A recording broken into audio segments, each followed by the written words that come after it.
The Phoenix Dream cut through the Pacific waters like a floating palace, its 180-foot length gleaming white against the deep blue ocean. The yacht's 3 decks sparkled with crystal and gold accents, while uniformed crew members moved silently between guests offering champagne that cost more per bottle than most people's monthly rent. Mom and Dad's 35th wedding anniversary celebration was unfolding exactly as they'd dreamed, surrounded by luxury, attended by their closest friends and family, with nothing but endless ocean stretching toward the horizon. I stood at the stern deck railing in my simple navy dress from Target, watching dolphins play in the yacht's wake while the party continued around me. The guest list read like a who's who of the city's social elite: business leaders, philanthropists, political figures, and their perfectly dressed spouses, all celebrating my parents' enduring marriage with the kind of extravagance that only serious money could buy. My sister Victoria commanded attention near the main bar, her designer gowns sparkling with crystals that probably cost more than most people's cars. Her husband Marcus stood beside her in his custom Italian suit, both of them radiating the confidence that came from never having worried about money. They'd just returned from their estate in the French countryside and were regaling anyone who'd listen with stories about wine tastings and private tours of historic chateaus. "Sarah." Victoria's voice carried across the deck as she spotted me by the railing. "Come over here, I want you to meet some people." I walked over with my glass of sparkling water, knowing exactly what was coming. This was Victoria's favorite party performance, introducing her struggling sister to successful people so she could demonstrate her own superiority by comparison. "Everyone," Victoria announced to the circle of well-dressed guests, "this is my little sister Sarah. She's still trying to find her way in life." The group smiled politely, the kind of expressions people wear when they're about to witness someone else's mild embarrassment for entertainment. "What do you do, Sarah?" asked Eleanor Hartley, wife of the city's most prominent real estate developer. "I work in consulting," I said simply. "Consulting," Victoria repeated with a laugh. "She means she does freelance work on her laptop. You know, the gig economy. Very modern, very uncertain." "It's actually project-based business consulting," I clarified. "Which is code for unemployed but too proud to admit it," Marcus added with his usual smirk. "Some of us have actual careers with actual companies. I'm a senior partner at Davidson & Associates. Victoria runs her interior design firm. We understand what real success looks like." The circle of successful people nodded with understanding. Everyone knew someone like me, the family member who just couldn't seem to get their act together despite having every advantage. "The thing is," Victoria continued, warming to her favorite theme, "look around at this yacht. Look at this lifestyle. This is what success creates. The ability to rent a luxury yacht for family celebrations, to travel the world, to live without constantly worrying about money." She gestured around the opulent surroundings with obvious pride. "Sarah will never afford anything like this," she declared. "Look at her clothes, Walmart specials probably bought on sale. While Marcus and I are building generational wealth, she's still figuring out how to pay rent on time." The group chuckled politely at her observation. "Not everyone is cut out for high-level success," Eleanor said diplomatically. "It takes a particular kind of vision and drive." "Exactly," Victoria agreed. "Take our family for example. Dad built a successful law practice. Mom created one of the most respected charity organizations in the state. Marcus and I have our respective businesses, we own property in 3 countries, we understand investments and market dynamics. But Sarah..." She shook her head with theatrical sadness. "Still living in that tiny apartment downtown, still driving that ancient Honda from college, still pretending that freelance consulting is a real career. It's honestly a bit embarrassing at family gatherings." I took a sip of my sparkling water and listened to them discuss various luxury experiences they'd enjoyed: vacation homes in Aspen, wine collections worth more than most people's houses, art purchases that required climate-controlled storage. Standard wealthy person conversation that I'd grown up hearing but had supposedly never learned to participate in. The yacht's engines hummed quietly beneath our feet as we moved further from shore. Through the floor-to-ceiling windows of the main salon, I could see Mom and Dad holding court with their longtime friends, everyone looking perfectly content in the floating paradise they'd chosen for their milestone celebration. "You know what the real difference is?" Victoria was saying, her voice getting louder as she warmed to her audience. "Vision and execution. Sarah has always been a dreamer, but she's never learned how to turn dreams into reality. Dreams without execution are just fantasies, Marcus added knowingly. That's what separates people like us from people like Sarah.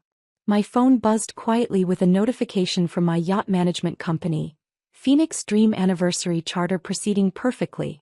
All guest requests fulfilled. Captain Henderson confirms 6 p.m. announcement as planned. I typed back discreetly, perfect. Make sure the timing is exactly right. Are you texting during our parents' anniversary? Victoria's voice carried disapproval and amusement in equal measure. Let me guess, some urgent freelance crisis that can't wait? Just confirming tomorrow's schedule, I said. See what I mean, she said to the group. While we're enjoying this incredible experience, she's worried about whatever small project she's working on. No ability to live in the moment, to appreciate luxury when she experiences it. Eleanor nodded sympathetically. Well, at least she gets to enjoy occasions like this through family connections. Not everyone can afford to charter a yacht like the Phoenix Dream. That's exactly my point, Victoria said, gesturing around the yacht's magnificent interior. This yacht probably costs $50,000 just for today's charter. The crew, the catering, the premium everything. It's a level of expense that requires serious wealth to even consider. More than 50,000, Marcus corrected. A yacht like this, with this level of service, probably runs closer to 80,000 for a full-day charter. Plus gratuities, plus the catering, plus the premium bar service. We're easily looking at over $100,000 for today's celebration. The group murmured appreciatively at the impressive expense. $100,000, Victoria repeated with satisfaction. That's more than Sarah makes in 6 months of her little consulting projects. This single day costs more than her entire annual income. I checked my watch. 5:58 p.m. Almost time. The real tragedy, Victoria continued, is that Sarah could have had all of this if she'd made better choices. She had the same education, the same family connections, the same opportunities. But some people just don't have the ambition to build something meaningful. The conversation was interrupted by the sound of the yacht's intercom system crackling to life. Ladies and gentlemen, Captain Henderson's professional voice filled the entire yacht. Welcome aboard the Phoenix Dream for this beautiful anniversary celebration. The party quieted as guests turned their attention to the captain's announcement. As we continue our journey along the coast this evening, he continued, I wanted to personally thank our guests for choosing the Phoenix Dream for this special occasion. Victoria smiled with satisfaction, clearly pleased to be associated with such an exclusive experience. I also wanted to take this opportunity, Captain Henderson said, to introduce the yacht's owner who has generously made the Phoenix Dream available for today's celebration.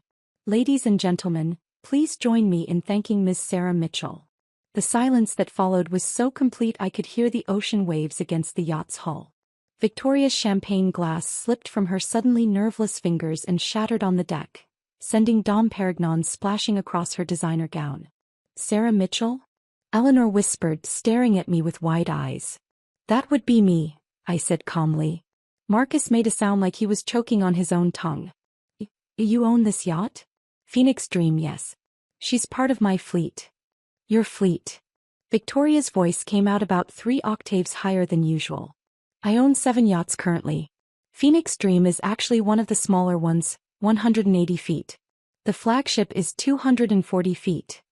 The circle of successful people was staring at me like I'd announced I was from another planet. Sarah, Dad's voice came from behind me as he approached with Mom, both of them beaming with pride. We can't thank you enough for this incredible gift. When you said you wanted to handle the anniversary celebration, we never imagined anything this magnificent. It's my pleasure, I said, hugging them both. 35 years of marriage deserves a special celebration. Your yacht. Mom said, her voice filled with wonder. Sarah, how is this possible? Mitchell Maritime Holdings, I explained. We own and operate luxury yacht charters along the West Coast. Phoenix Dream is our newest acquisition. Victoria found her voice, though it came out shaky. Sarah, what the hell is Mitchell Maritime Holdings? My company. I started it 6 years ago with a single charter boat. We now operate the largest luxury yacht charter service on the Pacific coast. Eleanor leaned forward with obvious fascination. Sarah, when you say largest, 43 vessels ranging from 80-foot sport yachts to 300-foot mega yachts. Annual revenue of approximately $280 million. The number hung in the air like expensive perfume. $280 million, Marcus repeated mechanically as if saying it might make sense. That's gross revenue, I clarified. Net profit is around $95 million annually.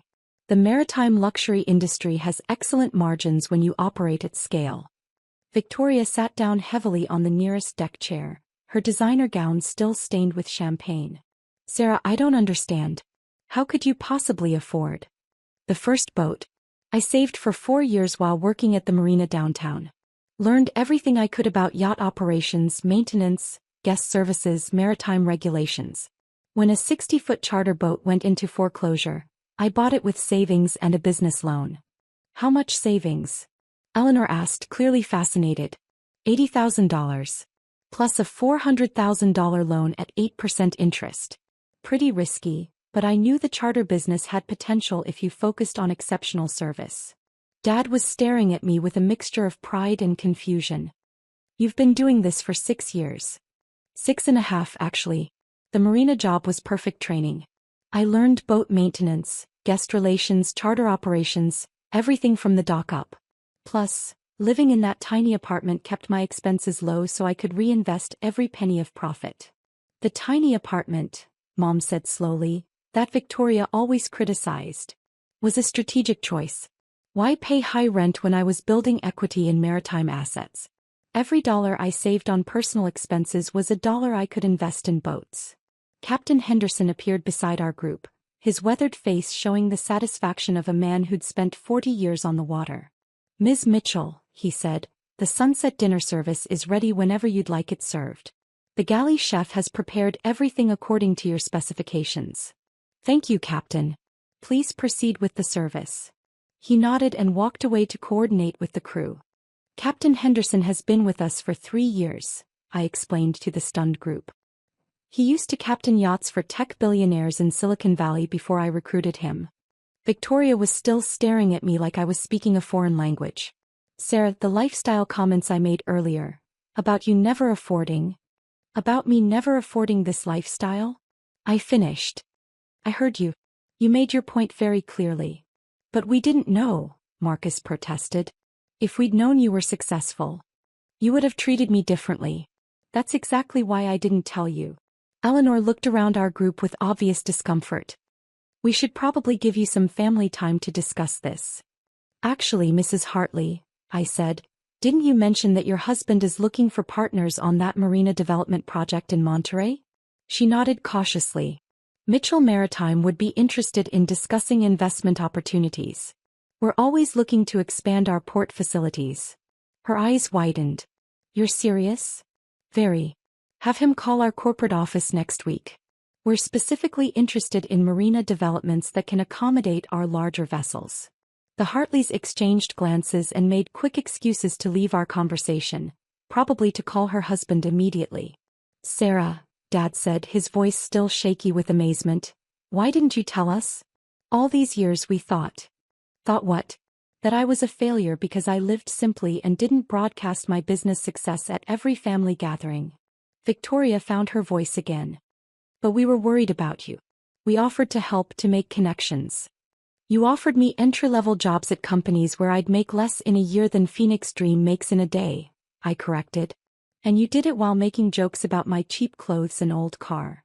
We were trying to motivate you, Marcus said weakly. By telling everyone I'd never afford this lifestyle?